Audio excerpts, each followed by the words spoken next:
గత కొంతకాలంగా ఎన్నో రకాల ధరలు పెరిగినాయి. పప్పు కానివ్వండి, ఉప్పు, ఆయిల్, పెట్రోల్, డీజిల్ ఇంకెన్నో పెరిగాయి. బట్ మనం దేని గురించి కూడా అంత వర్రీ అవ్వట్లేదు. ముఖ్యంగా ఈ మధ్య కాలంలో సినిమా టికెట్ల మీద వర్రీ అయినంతగా దేని మీద కూడా వర్రీ అవ్వట్లేదు. పాప్కార్న్ మీద వర్రీ అయినంతగా దేని మీద కూడా వర్రీ అవ్వట్లేదు. మన నిత్యావసర సరుకుల కన్నా కూడా ముఖ్యమైపోయినాయి సినిమా టికెట్లు అండ్ పాప్కార్న్. దీనికి కారణం ఏంటి? ఈ వీడియోలో మనం దీని గురించి డిస్కస్ చేద్దాం. మీరు కనుక మొదటిసారిగా ఈ ఛానల్ చూస్తున్నట్టుంటే ప్లీజ్ సబ్స్క్రైబ్ చేసుకోండి. మీకు కనుక ఈ వీడియో నచ్చితే లైక్ చేయండి అండ్ మీ ఫ్రెండ్స్కి షేర్ చేయండి. Let's get in to the topic.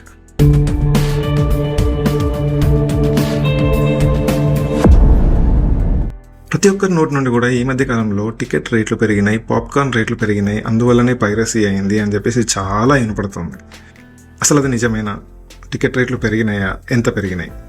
ఇవి పెరిగినంత మాత్రాన పైరసీ చేసి ఇండియన్ ఎకానమీని దెబ్బతీయడమా, లేకపోతే ఆ పైరసీ ద్వారా బెట్టింగ్ యాప్స్ని ప్రమోట్ చేయడము, ఇట్లాంటివన్నీ జరుగుతున్నాయా? దీని గురించి మనం ఈరోజు తెలుసుకుందాం. సో ముందుగా టికెట్ రేట్స్ పెరిగినాయి అంటున్నారు. ఓకే, పెరిగినాయి. ఎంత పెరిగినాయి? 2014లో ticket rates around 75 to 100 rupees ఉండేవి. సో 2019లో అరౌండ్ 100 to 120, 150 రూపీస్, 120 దాకా అట్లా ఉండేది.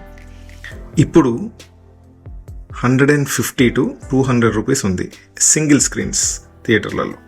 మల్టీప్లెక్స్లలో 2019 ఆ టైంలో అరౌండ్ 150 రూపీస్ ఉండేది. అండ్ ఇప్పుడు 250 రూపీస్ టు 300 రూపీస్ ఉంది. ఇది జస్ట్ నేను నార్మల్ సీటింగ్ ప్రైస్ చెప్తున్నాను. ఇందులో రిక్లైనర్ ఇంక్లూడ్ చేయట్లేదు. ఎందుకంటే రిక్లైనర్ చూస్ చేసుకుంటున్నారంటే that is for your luxury. So ఆ టికెట్స్ మనం ఇంక్లూడ్ చేయాల్సిన అవసరం లేదు. ఇది జనరల్ టికెట్ ప్రైసెస్. సో ఎంత పెరిగింది? ఒక అప్రాక్సిమేట్గా ఒక 30%, 40% పెరిగి ఉంటుంది. 30%, 40% పెరగడం అనేది ఎంత మాత్రం రాంగ్. ఇప్పుడు పాప్కార్న్ విషయం తీసుకుందాం. పాప్కార్న్ మల్టీప్లెక్స్లలో రెగ్యులర్ వచ్చేసి present price 149 rupees to 179 rupees ఉంది. అండ్ చీజ్ పాప్కార్న్ అయితే 169 రూపీస్ నుండి 249 రూపీస్ వరకు ఉంది on an average. And caramel cheese popcorn అయితే 249 రూపీస్ నుండి 299 రూపీస్ దాకా ఉంది. అండ్ అప్రాక్సిమేట్గా 2014 ఆ పైన 100 రూపీస్ ఉండేది పాప్కార్న్కి, రెగ్యులర్ పాప్కార్న్కి, సాల్టెడ్. సో మనం విల్ క్యాల్కులేట్ ఓన్లీ సాల్టెడ్. ఎందుకంటే చీజ్ కావాలా, క్యారమెల్ కావాలా, ఇంకేదన్నా ఫ్లేవర్ కావాలి అనేది ఇట్స్ యువర్ చాయిస్. బట్ మనం రెగ్యులర్ పాప్కార్న్ని క్యాల్కులేట్ చేసుకుంటే అప్పటికి ఇప్పటికీ ఒక 50 రూపీస్ టు 60 రూపీస్ పెరిగింది. So it is not a huge increase నేను నా దృష్టిలో. సింగిల్ స్క్రీన్స్లో పాప్కార్న్ విషయం మాట్లాడదాం.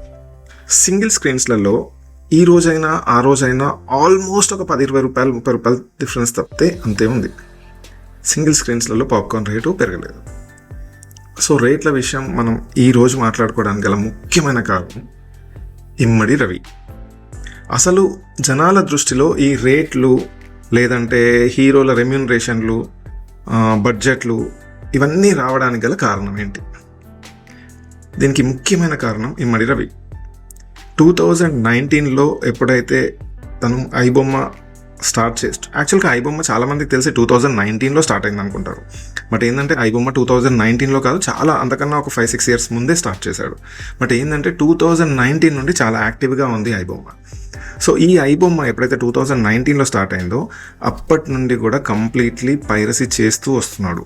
అంటే సర్వర్లలో నుండి సినిమాలను దొంగిలించడం, లేదా థియేటర్లలో మొబైల్స్తో కానీ కెమెరాలతో కానీ వీడియోలు తీసి వీళ్ళు ఐబొమ్మలో పెట్టేసేయడం.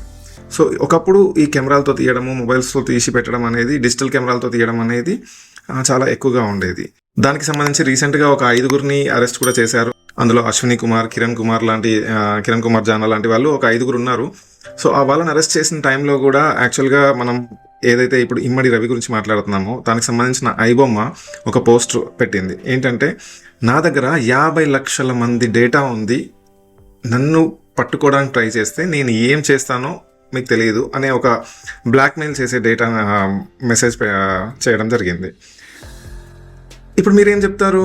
ఇమ్మడి రవి చాలా గొప్పోడు, రాబిన్ హుడ్, అసలు హీరో, తనకన్నా గొప్పోడే లేదు అని చెప్పేసి జనరల్ పబ్లిక్ అందరము మాట్లాడుకుంటున్నాం.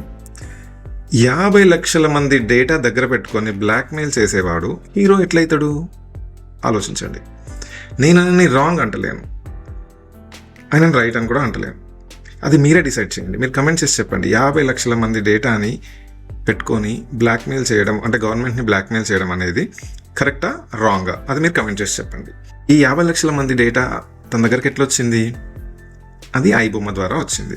బొప్పం టీవీ కానివ్వండి, ఐబొమ్మ కానివ్వండి, తను మేనేజ్ చేసే ఏదైతే పైరసీ సైట్స్ ఉన్నాయో దాని ద్వారా వచ్చింది. ఇలా మీరు అందులో చూడాలి అంటే మీరు క్లిక్ చేసినప్పుడు మీ మొబైల్ డేటాని క్యాప్చర్ చేస్తారు.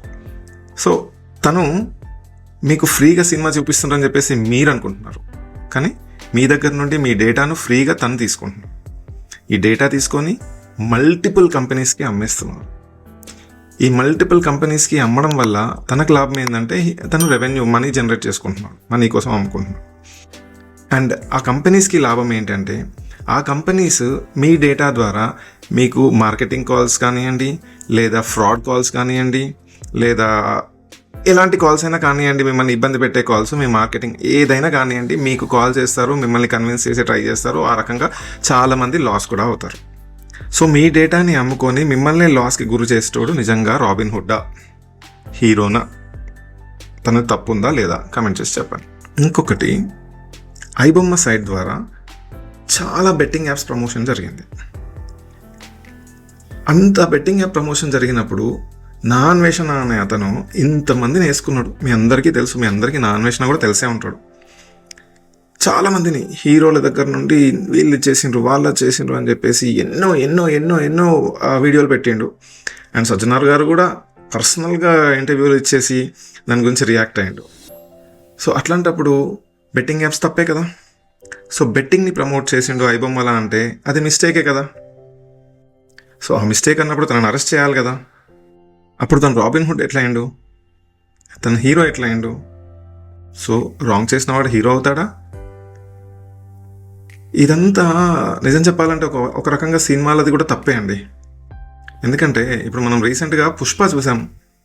పుష్పలో ఒక దొంగ, ఒక స్మగ్లర్ని హీరో చేసేసిన. సో ఈ జనరేషన్ అట్లనే ఉంది. మనం ఏదైనా తప్పు చేసినా కూడా నీకు పుక్కట్లో ఫ్రీగా వస్తుంది అంటే వాడు హీరోనే. నేను రీసెంట్గా ఒక వీడియో చేసి నేను కొంచెం పుక్కట్లో వస్తే ఫినాయిల్ తాగేటోళ్ళు అని చెప్పేసి మాట్లాడితే చాలామంది నాకు డిస్లైక్లు కానివ్వండి, నెగిటివ్ కమెంట్ కానీ పెట్టడం జరిగింది. నేనేం బాధపడలేను, నేను కమెంట్స్ గురించి కాదు. సో ఈ చెడుని ఎంకరేజ్ చేయకండి. ఇతని ద్వారా, పైరసీ ద్వారా సినిమా ఇండస్ట్రీకి ఎంత లాస్ వచ్చింది అనేది చాలా రోజుల నుండి డిస్కస్ జరుగుతూనే ఉంది. సో సినిమా ఇండస్ట్రీలో ఒక హీరో 100 కోట్లు తీసుకుంటున్నాడు అనుకోండి, ఎగ్జాంపుల్. ఆ 100 కోట్లు తీసుకుంటే దానికి ట్యాక్స్ అయితే కడతాడు కదా. అది డైరెక్ట్గానో ఇండైరెక్ట్గానో గవర్నమెంట్ ద్వారా మళ్ళీ మనలాంటి వాళ్ళకే కదా ట్యాక్స్ రూపంలో వాళ్ళు కట్టడం వల్ల మనకి ఏదో బెనిఫిట్స్ వస్తూ ఉంటాయి కదా. ఒక ప్రొడ్యూసరు 1000 కోట్లు పెట్టి సినిమా తీస్తున్నాడు, ఎందుకు తీయాలి అంటే, ఒకప్పుడు నేను చిన్నప్పుడు జురాసిక్ పార్క్, జుమాంజీ ఇవన్నీ సినిమాలు చూసి అరే ఇట్లాంటి సినిమాలు మన దగ్గర ఎందుకు తీయరు అనుకునేటోని. కానీ మన దగ్గర ఆ బడ్జెట్ అప్పుడు లేకుండే. ఇప్పుడు ఆ బడ్జెట్ పెట్టి తీస్తున్నారు, ధైర్యం చేసి తీస్తున్నారు. అందుకనే టికెట్ రేట్ పెంచుతున్నారు. ఒక్కొక్క సినిమా సంవత్సరాలు తీస్తున్నారు కాబట్టి హీరో రెమ్యూనరేషన్ కూడా దానికి తగ్గట్టుగా తీసుకుంటున్నారు. ఇప్పుడు 4 సినిమాలు చేసే టైంని ఒకటే సినిమా కేటాయించినప్పుడు ఆ 4 సినిమాల రెమ్యూనరేషన్ తీసుకుంటున్నాడు హీరో. నేను అది కరెక్ట్ అని కూడా నేను చెప్పట్లేదు. బట్ ఏంటంటే చాలామంది డౌట్స్ని నేను ఒక క్లారిటీ ఇస్తున్నా. ఇప్పుడు జురాసిక్ పార్క్ లాంటి టెక్నికల్గా సౌండ్ ఉండే సినిమాలు మనకు కావాలి, మరి బడ్జెట్ మాత్రం పెట్టకూడదు. ఇప్పుడు ఇంగ్లీష్ సినిమాకి ఏంటంటే వరల్డ్ వైడ్ రిలీజ్ అవుతుంది. వాళ్ళకి చాలా థియేటర్స్ వరల్డ్ వైడ్లో ఎక్కడైనా రిలీజ్ అయిపోతుంది. సో వాళ్ళకి ఎక్కువ ఇన్కమ్ జనరేట్ అవుతుంది, ఎక్కువ వరల్డ్ వైడ్ రిలీజ్ అవుతుంది కాబట్టి. బట్ మనది అట్లా కాదు కదా. ఇప్పుడు మన లాంగ్వేజ్ సినిమాని మనము ఒక స్టేట్లో రిలీజ్ చేసుకుంటే ఆ బడ్జెట్ని రాబట్టాలి అంటే ఎంతో కొంత టికెట్ రేట్స్ పెరుగుతాయి కదా. ఇప్పుడు హీరోని తక్కువ రెమ్యునరేషన్ తీసుకోమని అడుగుతున్నారు. Okay, very good. హీరో యాక్చువల్గా తక్కువ రెమ్యునరేషన్ తీసుకోవాలి, బట్ వాళ్ళ హార్డ్ వర్క్ కూడా మనం కన్సిడర్ చేయాలి కదా. మనకు హీరో ప్రతి సినిమాకి డిఫరెంట్గా కనిపించాలి, ప్రతి సినిమాలో కొత్త రకంగా ఉండాలి. అవన్నీ ఉండాలి, అవన్నీ చెయ్యాలి అంటే వాళ్ళు ఎంత కష్టపడాలో కూడా మనం ఆలోచించాలి కదా. హీరోలది తప్పున్నది, ప్రొడ్యూసర్లది తప్పున్నది, సినీ ఇండస్ట్రీ తప్పుంది, నేను కాదనను. ఎంతో కొంత వాళ్ళు కూడా ఆలోచించాలి. బట్ ఒక్క cinema ticket rate, popcorn rate పెరిగిందని చెప్పి కాదు కదా మనం కొట్లాడాల్సింది. ఇప్పుడు సినిమా టికెట్ రేట్ పెరిగితే చూడకుండా ఉండొచ్చు, పాప్కార్న్ రేట్ పెరిగితే తినకుండా ఉండొచ్చు. బట్ పెరిగిన పప్పు, బియ్యం, నూనె ఈ ధరలు పెరుగుతూ పోతూ ఉంటే అవి తినకుండా అయితే ఉండలేం కదా. దాని గురించి ఎందుకు కొట్లాడారు మీరు? కొట్లాడండి. మీరు మన నిత్యావసరాలను కాదని ఏదో ఎంటర్టైన్మెంట్కి రేటు పెరిగిందని చెప్పేసి కొట్లాడడంలో ఉన్నంత కృషి మీకు మన గ్రాసరీస్ పైన, నిత్యావసరాల పైన పెరిగిందని చెప్పి కొట్లాడడంలో ఎందుకు లేదు? పెట్రోల్ రేటు 2014కి ఇప్పటికీ డబుల్ అయింది. తిరగకంటారు బండి మీద. డబుల్ అయింది అంటే ఎవరు తిరగమంటున్నారు అంతగానో బండి మీద? సైకిల్ వేసుకొని తిరగండి అంటారు. నేను అదే చెప్తున్నా, మీకు టికెట్ రేట్ ఎక్కువ అనిపిస్తే చూడకండి. మిమ్మల్ని ఎవరు చూడమంటున్నారు? ఓటీటీలో వచ్చినాక చూడండి. అది కూడా ఒక రకంగా గవర్నమెంట్కి ట్యాక్స్ వెళ్తుంది కదా. ఈ పైరసీ చూసేసి ఎవడో 100 కోట్లు ఇప్పుడు ఎవరైతే ఐబొమ్మ రవి ఉన్నాడో, ఇమ్మడి రవి, తను నేను 20 కోట్లు సంపాదించిన అని చెప్తున్నాడు. కానీ తను నాకు తెలిసి అంతకన్నా ఎక్కువ సంపాదించుంటాడు. ఎందుకంటే తను లగ్జరీ లైఫ్ కోసం అలవాటు పడిపోయిండు. తను సింగిల్గానే ఉంటున్నా అన్నాడు. బట్ తను ఎవరండి? మన ఇండియాకి ఏమన్నా తన ద్వారా ఎకానమీ ఇంక్రీజ్ అయ్యే ఛాన్స్ ఉందా? తను ఏమన్నా ట్యాక్స్ కడతాడా? He is not a citizen of India. తను సిటిజన్షిప్ వదిలేసుకున్నాడు ఇండియాది. ఇప్పుడు ఒక కరీబియన్ ఐలాండ్లో సిటిజన్షిప్ తీసుకొని అక్కడ నుండి వర్క్ చేస్తున్నాడు తను. ఎందుకు మరి? ఇండియన్ సిటిజన్షిప్ వదిలేసుకోవాల్సిన అవసరం ఏమొచ్చింది? ప్రహ్లాద్ అని పేరు మార్చుకున్నాడు. ఏం అవసరం వచ్చింది? నువ్వు మంచి పని చేసేటోనివైతే నీకు పేరు మార్చుకొని పని చేసుకోవాల్సినంత అవసరం ఏమొచ్చింది? నువ్వు దొంగతనం చేస్తావు, దొంగ పని చేయాలని చెప్పి డిసైడ్ అయ్యే దీనిలోకి దిగినావు కాబట్టే కదా పేరు మార్చుకొని వచ్చినావు. అట్లాంటోని కాండి మీరు సపోర్ట్ చేసేది. వేల మంది పోలీస్ స్టేషన్, కోర్టుకు తీసుకుపోయి మళ్ళీ పోలీస్ స్టేషన్ తీసుకుపోయి జైలుకి తీసుకుపోయే మధ్యలో రవి జిందాబాద్, రవి జిందాబాద్, ఇడిచిపెట్టాలని చెప్పేసి నినాదాలు చేస్తారు. అసలు ఏంటండి ఇది? మన దేశం ఎక్కడికి పోతుంది? మన ప్రపంచం ఎక్కడికి పోతుంది? మీరందరూ ఎట్లా ఆలోచిస్తున్నారు? కొంత కామన్ సెన్స్ యూజ్ చేయండి. మనకు అవసరమా ఐబొమ్మ రవి లాంటోడు? మనకు అవసరమా అట్లాంటి చీటర్స్? మనకు అవసరమా? పైరసీ, వేరే గవర్నమెంట్ సైట్లు హ్యాక్ చేయడాలు, బెదిరించడాలు ఎవరి కోసం అండి ఇట్లాంటివన్నీ? మంచికి రోజు లేవా? ఈరోజు మంచి చేసిన వాడిని ఎవడు పొగడడు, చెడు చేసిన వానికే ముందు అట్రాక్ట్ అయిపోతారు. ఇంకా మారండి మీరన్నా, ఇప్పటికైనా మారండి.